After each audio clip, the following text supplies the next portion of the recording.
மாண்புமிகு பேரவை தலைவர் அவர்களே, அறநெறி முதற்றே அரசின் கொற்றம் என செயல்பட்டு வரும் நமது மாண்புமிகு முதலமைச்சர் தலைமையிலான இந்த அரசுக்கென ஒரு மாபெரும் தமிழ் கனவு உண்டு. வானவில்லின் வண்ணங்களைப் போன்று 7 முதன்மையான நோக்கங்களை அடிப்படையாக கொண்ட தமிழ் கனவு அது. 1. சமூக நீதி. 2. கடைக்கோடி தமிழர் நலன். 3. உலகை வெல்லும் இளைய தமிழகம். 4. அறிவுசார் பொருளாதாரம். 5. மகளிர் நலன் காக்கும் சமத்துவ பாதை. 6. பசுமை வழி பயணம். 7. தாய் தமிழும் தமிழர் பண்பாடும். இந்த 7 இலக்குகளை முன்வைத்தே இந்த வரவு செலவு திட்டம் அமையப்பட்டிருக்கிறது.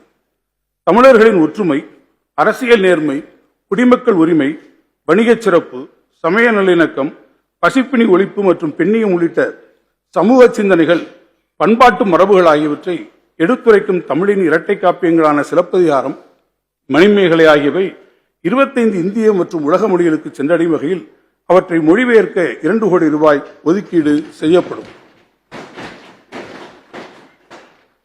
நமது செழுமையான தமிழ் இலக்கிய படைப்புகளை உலகம் முழுவதும் எடுத்துச் செல்லவும், சிறந்த பன்னாட்டு அறிஞர்கள் மற்றும் எழுத்தாளர்களின் படைப்புகளை பெற்று தமிழில் பல புதிய படைப்புகளை உருவாக்கவும் தமிழ்நாடு அரசு சென்னை பன்னாட்டு புத்தக காட்சியை 2வது ஆண்டாக வெற்றிகரமாக நடத்தியது. இதில் 40 நாடுகளில் இருந்து 75க்கும் மேற்பட்ட பதிப்பாளர்கள் மற்றும் இலக்கிய முகவர்கள் கலந்து கொண்டனர். இந்த நிகழ்வில் தமிழ் படைப்புகளை பிற மொழிகளுக்கு மொழிபெயர்க்க 483 புரிந்துணர்வு ஒப்பந்தங்கள் உட்பட மொத்தம் 752 புரிந்துணர்வு ஒப்பந்தங்கள் கையெழுத்தாகியுள்ளன. கடந்த 2 நூற்றாண்டுகளில் பல்வேறு உலக மொழிகளில் மொழிபெயர்க்கப்பட்ட தமிழ் நூல்களை விட 2 மடங்கு தமிழ் நூல்களை தற்போது 2 ஆண்டுகளில் மொழிபெயர்த்திட இவ்வரசு முன்முயற்சி எடுத்துள்ளது குறிப்பிடத்தக்கது. மேலும் உலக மொழிகளில் மொழிபெயர்க்கப்பட்ட தமிழின் மிகச்சிறந்த நூல்களை உலகின் தலைசிறந்த 100 பல்கலைக்கழகங்களிலும் புகழ்பெற்ற நூலகங்களிலும் இடம்பெறச் செய்ய இவ்வாண்டு முதல் நடவடிக்கை எடுக்கப்படும். தேமதுர தமிழோசை உலகெங்கும் பரவிடச் செய்யும் இம்முயற்சிக்கு 2 கோடி ரூபாய் நிதி ஒதுக்கப்படும்.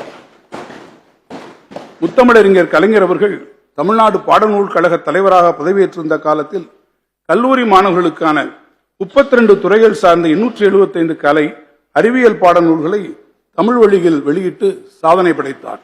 அவர் வகுத்து தந்த பாதையில் பயணித்து தற்போது கலைஞர் நூற்றாண்டில் தமிழ்நாடு பாடநூல் கழகம் இதுவரை 340 மருத்துவம், பொறியியல், கலை, அறிவியல், இலக்கிய மொழிபெயர்ப்பு நூல்களை வெளியிட்டுள்ளது. அடுத்த 3 ஆண்டுகளில் மேலும் 600 முக்கிய நூல்கள் தமிழில் வெளியிடப்படும்.